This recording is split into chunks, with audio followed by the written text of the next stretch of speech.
CM Bhatti Vikramarka Congress ప్రభుత్వ తీరును సమర్థించారు.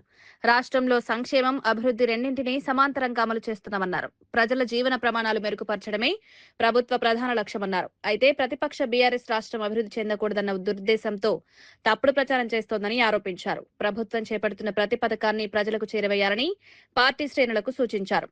ఖమ్మం జిల్లా కాంగ్రెస్ కు బలమైన కంచుకోటగా నిలుస్తుందని ధీమా వ్యక్తం చేశారు. ప్రజలు వాస్తవాలను గుర్తించి ప్రభుత్వానికి మద్దతునిస్తున్నారన్నారు.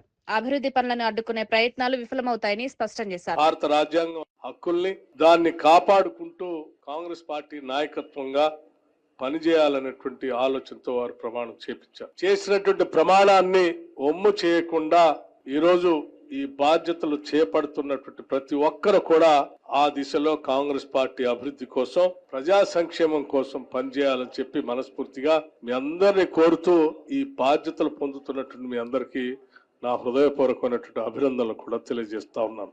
కారణం, ఈరోజు మీరు పొందేటువంటి పదవులు ఆషామాషి పదవులు కాదు. ఈ దేశంలోనే శతాబ్ద కాలం పైబడి చరిత్ర కలిగినటువంటి ఒక అత్యంత పెద్దదైనటువంటి ప్రజాస్వామ్య రాజకీయ పార్టీలో ఈరోజు జిల్లా స్థాయిలో మీరు పదవులు పొందుతా ఉన్నారు. ఈ దేశానికి స్వాతంత్రం తెచ్చి, ఈ దేశానికి రాజ్యాంగాన్ని అందించి, ఈ దేశానికి కావలసినటువంటి అనేక రకాలైనటువంటి అభివృద్ధి కార్యక్రమాలను అందించి, పంచవర్ష ప్రణాళికలు తెచ్చి, రకరకాలైనటువంటి అభివృద్ధి కార్యక్రమాలతో ప్రపంచంలోనే ఈ దేశాన్ని అతిపెద్ద ప్రజాస్వామ్య దేశంగా నిలబెట్టినటువంటి కాంగ్రెస్ పార్టీలో ఈ రోజు